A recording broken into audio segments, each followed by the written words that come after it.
Dans cette vidéo, nous allons plonger dans l'histoire extraordinaire de Joe Simpson et Simon Yates, deux alpinistes britanniques dont l'expédition sur la Sula Grande en juin 1985 a donné lieu à l'une des histoires de survie les plus incroyables de tous les temps.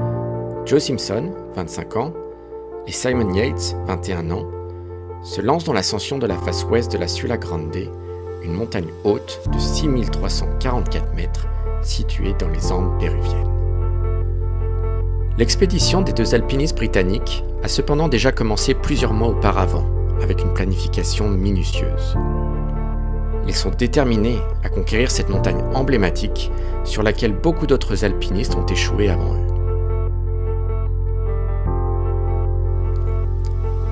Après une première journée d'escalade réussie, ils se creusent un igloo pour la nuit afin de s'abriter et de se reposer, confiants sur leur succès à venir.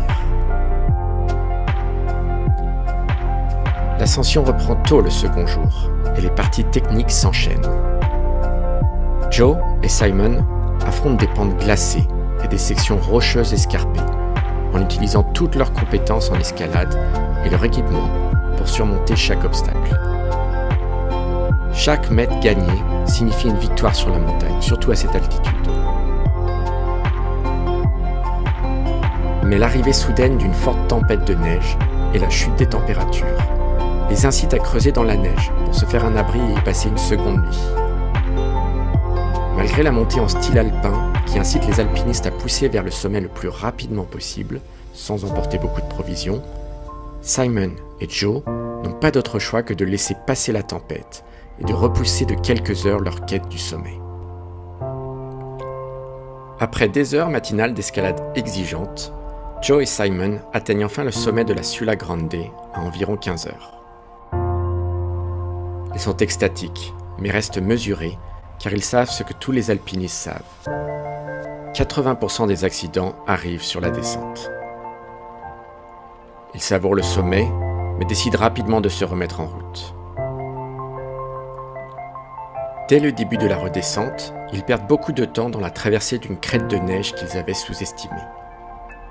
Joe et Simon avaient bien prévu d'effectuer leur redescente par ce chemin-là, pensant que cette crête demanderait moins de passages en rappel que leur route de montée. Mais la neige fraîche et les ravins vertigineux leur font perdre beaucoup plus de temps et d'énergie qu'anticipé. Et voilà maintenant que les nuages arrivent de l'est et que le temps se détériore rapidement. Un brouillard épais enveloppe la montagne, réduisant considérablement leur visibilité.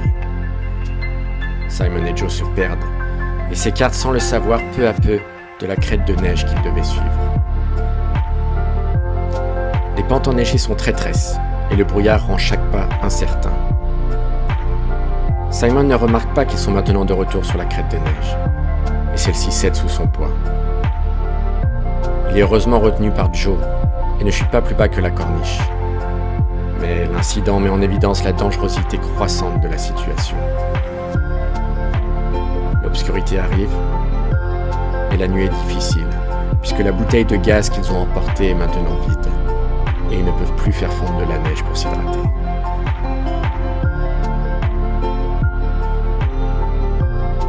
La matinée se déroule bien et les alpinistes achèvent la partie la plus technique de la descente. Ils sont confiants et pensent pouvoir rallier le camp de base avant la fin de cette journée. C'est dans ce moment de relaxation que Joe, alors en aval de Simon, découvre un nouveau mur de glace à descendre. Rien d'anormal, et Joe se met en position pour effectuer le passage technique. Mais alors qu'il commence à s'abaisser, il sent que la neige ne répond pas comme d'habitude à sa prise de piolet. Et lorsqu'il essaye de le planter à nouveau, la neige instable ne retient pas son piolet droit, et Joe part en arrière et chute sur plusieurs mètres. Il retombe mal, entend un crack, et ressent tout de suite une douleur vive qui le fait presque s'évanouir. Il crie de douleur et essaie de comprendre ce qui s'est passé. Lorsqu'il regarde sa jambe, il comprend que celle-ci est cassée et qu'il est maintenant dans une situation désespérée. Joe Simpson écrivit plus tard : « Ma jambe droite était bloquée en arrière. Mon tibia avait frappé dans mon fémur et le choc avait continué jusqu'à mon articulation du genou. J'avais déchiré mon ligament croisé antérieur, endommagé mon nerf fibulaire et détruit le cartilage des 2 ménisques. Je m'étais aussi fracturé le talon et la cheville. La douleur était atroce. Joe regarde au-dessus de la paroi et voit son compagnon qui arrive. Il constate alors l'effroi et la haine dans le regard de Simon. Une blessure à cette altitude met en danger la survie des 2 alpinistes. Et Simon et Joe en sont bien conscients. Refusant d'abandonner Joe à son sort, Simon prend rapidement la décision d'agir. Il noue 2 cordes ensemble et utilise l'inclinaison de la pente pour faire descendre Joe par tranche de 50 mètres, en l'assurant sur chaque relais. La douleur est immense pour Joe, car sur chaque descente, sa jambe fracturée ressent les à-coups du terrain, et chaque heure est un supplice pour lui. Mais c'est leur seule chance de survie, et les 2 alpinistes continuent et répètent le procédé, balançant entre la nécessité de descendre rapidement et les cris de douleur de Joe Simpson. En 1 heure, ils viennent à bout de 91 mètres. Il leur en reste plus de 800 avant de parvenir sur le glacier. Et le jour décline. La raison aurait dû les pousser à se construire un igloo pour se reposer. Mais le besoin de survie et l'adrénaline les poussent à continuer leur descente. Alors que Simon estime être bientôt sorti de la pente principale, Joe sent que la pente s'accentue, que la descente s'accélère et que la neige fait place à de la glace. Il crie pour demander à Simon de bloquer la corde, mais malgré ses cris répétés, il est trop tard. Joe fait une chute dans le vide.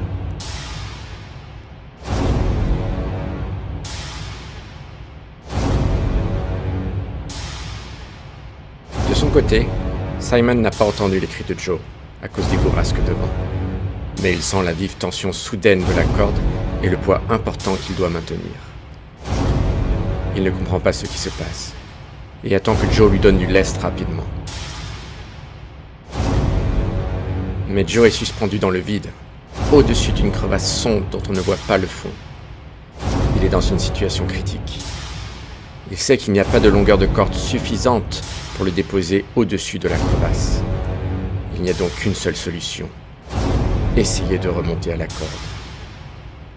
Mais avec ses mains gelées, il a beaucoup de mal, et il perd l'un des nœuds cruciaux nécessaires pour se hisser.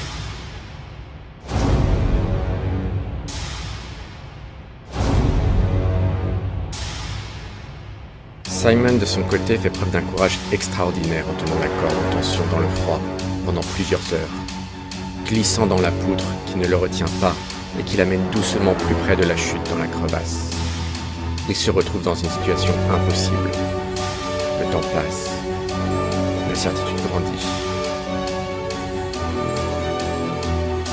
Je me suis retrouvé à tenir cette corde tendue, sans aucune idée de l'état de Joe en bas de la crevasse. Le froid était intense, mes mains étaient engourdies, et je luttais contre l'épuisement. Chaque minute qui passait était une éternité. Simon est confronté à une décision déchirante. C'était un choix impossible. D'un côté, je devais continuer à tenir la corde et espérer que Joe réussirait à remonter. D'un autre côté, chaque minute passée dans le froid extrême mettait nos vies en danger, la mienne incluse.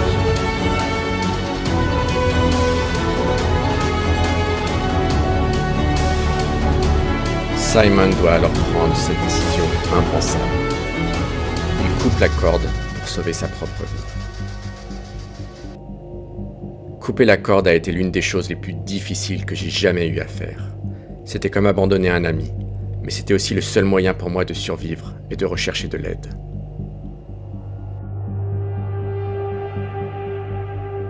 Joe Simpson fait alors une chute dans le vide, dans le noir, dans l'inconnu.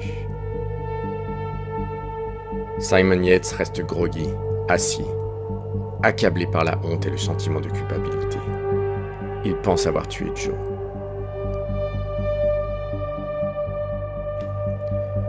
Cependant, contre toute attente, Joe survit à sa chute de 40 mètres, atterrissant sur un rebord neigeux de la crevasse. À quelques mètres près, il serait tombé beaucoup plus loin dans le fond. C'est un petit miracle. Mais sa situation n'est guère positive. Il regarde de tous côtés et comprend vite qu'il est prisonnier de la glace.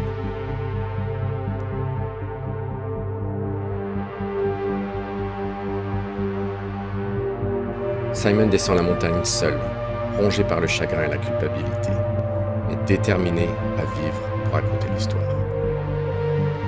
Il réussit à se sortir du glacier en retrouvant les traces qu'ils avaient laissées à l'allée et éviter les crevasses, mais il marche comme un fantôme en direction du camp de base.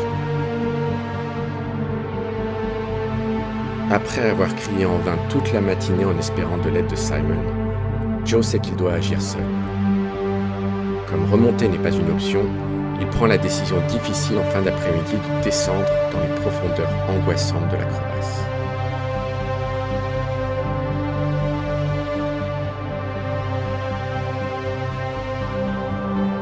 Chaque mètre de descente est un pas de plus dans l'inconnu et l'obscurité. Joe a consciemment évité de faire un nœud au bout de la corde, en se disant qu'il vaudrait mieux tomber s'il ne trouvait rien en bas, plutôt que de rester accroché dans le piège de glace. Après une descente d'environ 25 mètres, il touche une passerelle de neige et de glace et remarque une ouverture vers le haut de cette passerelle, avec des rayons de soleil au bout du tunnel. C'est une voie de sortie inespérée qui s'offre à Joe Simpson. Malgré la douleur dans sa jambe, il suit le tunnel de lumière et se hisse en dehors de la crevasse.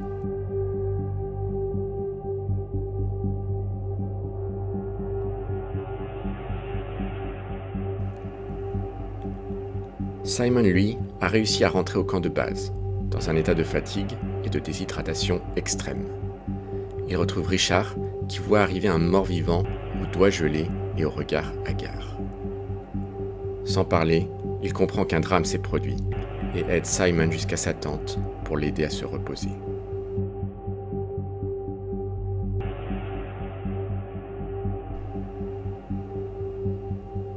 Joe Simpson se rend rapidement compte qu'il est dans une situation extrêmement critique. Seul, blessé, sans nourriture, sans eau et encore très éloigné du camp de base. Mais il n'abandonne pas. En se traînant sur les fesses, il avance mètre par mètre, se fixant des objectifs de temps et de distance pour chaque étape à passer. Répétant incessamment ce procédé de motivation psychologique, il prend les épreuves les unes après les autres, étape par étape. Il s'entraîne même dans la nuit pour éviter l'hypothermie, se souciant peu du risque réel de tomber dans une nouvelle crevasse.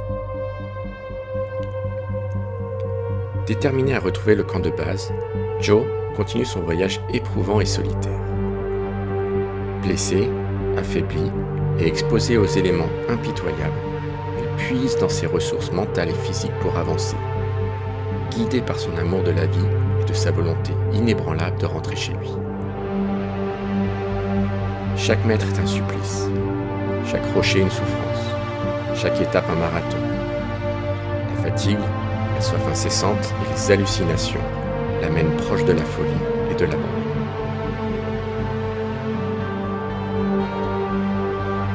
Simon se sent déprimé au camp de base et Richard prend la décision qu'il vaut mieux lever le camp le jour suivant pour réduire l'impact psychologique du survivant qui ressasse la tragédie.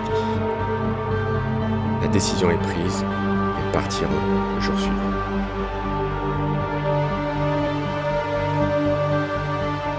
La nuit est très belle, le ciel dégagé, et Joe s'évanouit après des efforts surhumains. Quand il se réveille, les étoiles l'entourent, et il sent enfin un moment de calme l'envelopper.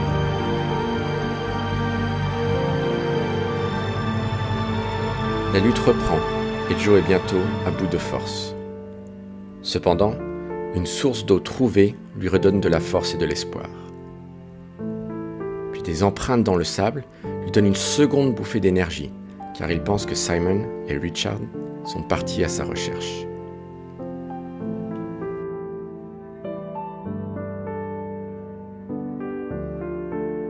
Simon a lui demandé un jour supplémentaire d'attente à Richard, qui accepte à contre-cœur. Ils brûlent même les affaires de Joe pour finaliser leur deuil et dire adieu à leur ami qu'ils pensent mort dans la montagne.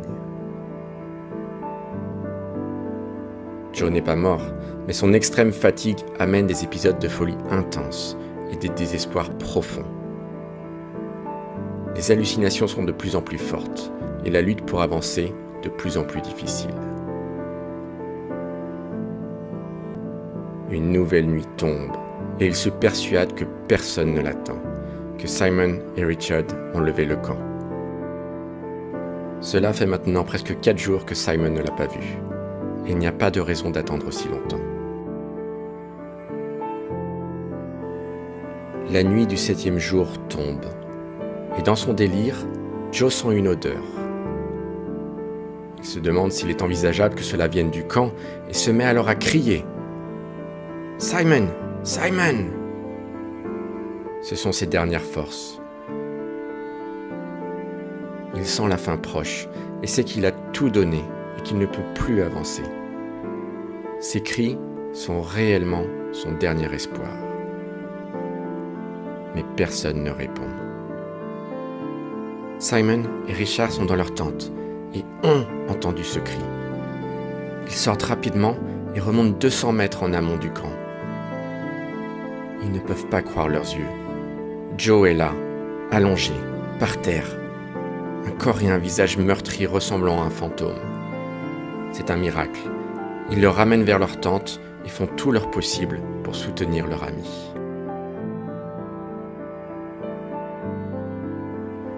Rapidement, Joe remercie Simon d'avoir coupé la corde, enlevant cette culpabilité des épaules de son ami. Les jours qui suivent sont un long périple douloureux à dos d'âne jusqu'à la civilisation, ainsi qu'un long séjour à l'hôpital.